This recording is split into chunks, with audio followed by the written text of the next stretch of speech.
તો અહીંયા સરપંચના મહિલા ઉમેદવાર બેનબા છે, તો આપણે પૂછીએ કે આપનું શું નામ છે? હીરાબા. હીરાબા. તો હીરાબાને આપણે પૂછીએ કે તમે સરપંચ તરીકે વિજયી થશો તો તમે કઈ રીતે ગામનો વિકાસ કરવા માગો છો? અમે સદે સરખી ગામનો વિકાસ અમે એવી રીતે કરીએ કે બહેનોને કોઈ હેરાન ના કરે. બરાબર. અને હું શું ને તે પોલીસ સ્ટેશને જઈ શકું, સરસ. એનો કહી શકું, પોલીસ સપોર્ટ કરી શકું. ગામની વિકાસ હું આવીશ તો ગામની વિકાસ, રોડ રસ્તા, પછી અમારા પાછળ પાણી ભરાય છે એ સમય ગંદકી અમે સામેલ કરીશું એટલા માટે, અને ગામનો વિકાસ સારો થાય એવા માટે હું ઊભી રહીશ. નમસ્તે, અર્થ પ્રકાર ન્યૂઝની આપણી ટીમ આજે ઊભી છે અરવલ્લી જિલ્લાના બાયડ તાલુકાના આંબલિયારા ગામમાં, અને અહીંયા સરપંચની ચૂંટણી ચાલી રહી છે. તો સરપંચના ઉમેદવાર મહિલા બેન છે, તો એમના પતિને આપણે પૂછીશું કે આ ગામનો વિકાસ આપ કઈ રીતે કરવા માગો છો? અમારા ગામમાં બહુ બધી સમસ્યાઓ છે.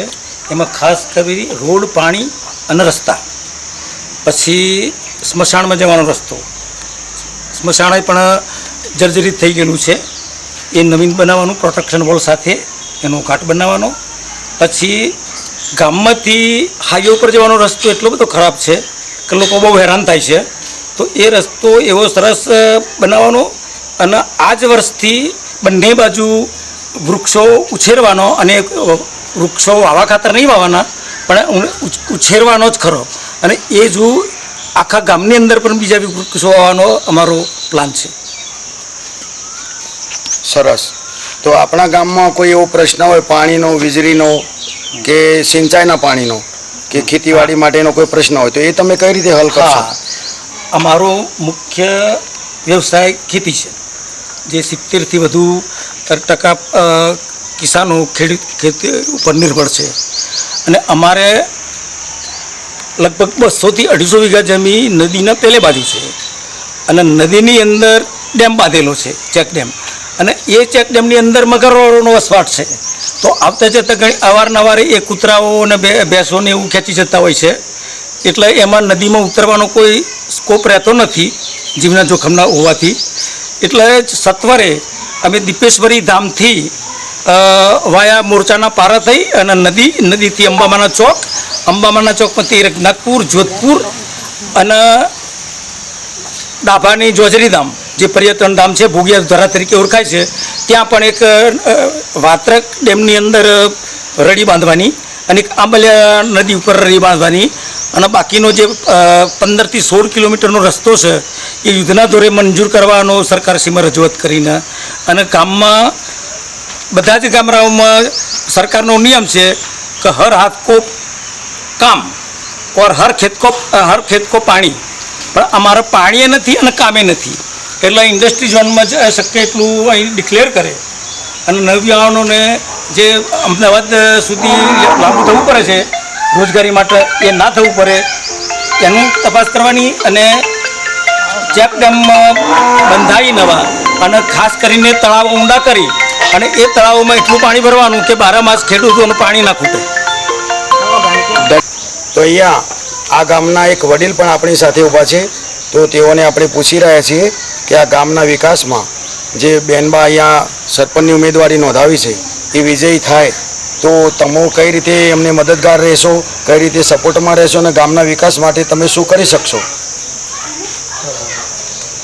આંબલિયારા ગ્રામ પંચાયતની ચૂંટણીમાં સરપંચમાં આ વખતે બેઠકમાં સ્ત્રી સીટ છે, અને સ્ત્રી સીટમાં આંબલિયારા ગામમાંથી 3 ઉમેદવારી નોંધાવેલી છે. એમાં માજી સરપંચ જીવાજી સરપંચના ઘેરના એમના ધર્મપત્ની હીરાબેન આ વખતે ઉમેદવારી નોંધાવેલી છે, એટલે તેઓ સરપંચ તરીકે, સ્ત્રી ઉમેદવાર તરીકે આ વખત ચૂંટણી લડી રહ્યા છે. આંબલિયારા ગ્રામ પંચાયતમાં ઘણા જૂના પ્રશ્નો બાકી છે, જેમાં પીવાના પાણીનો મૂળ પ્રશ્ન વર્ષોથી ઓવરહેડ ટાંકીમાં પાણી અપાતું નથી, અને લોકોએ ગેરકાયદેસર જૂના સરપંચોએ ગેરકાયદેસર કનેક્શન આપીને જેને ખરેખર પીવાના પાણીની જરૂરિયાત છે એવાને પાણી મળતું નથી અને પાણીનો બગાડ થાય છે. એટલે આ ગામમાં પાણીનો મૂળ પ્રશ્ન છે એનો એક ઉકેલ લાવવો જરૂરી છે. એ હવે આ જૂના સરપંચના ધર્મપત્ની હોવાથી એ આ પ્રશ્નને સારી રીતે ઉકેલે એવી અમારી ગ્રામજનોની એક માગણી છે. તો અહીંયા યુવાન મિત્રો પણ ગામના ઊભા છે જે ઉમેદવાર સરપંચના ટેકેદાર છે. તો આપણે એમને પણ પૂછીશું કે તમે આ ગ્રામ વિકાસમાં સરપંચ સાહેબને અને પંચાયતને અને ગામને કઈ રીતે મદદરૂપ બનવાના છો? મૃત્યુપાત એવું છે, અમારા કાકી ઊભા છે સરપંચમાં અને અમે પહેલું સમર્થન એમને આપશું અમે. અને અમારા કાકા છે જીવાજી, બરાબર, એનું સમર્થન અમે એમને આપશું, એ સપોર્ટ કરશું. પ્રચારમાં બી ઊભા રહેશે અમે સાથે. ગામ વિકાસમાં તમે શું ગામ વિકાસમાં મારું ગામ વિકાસમાં પાણી,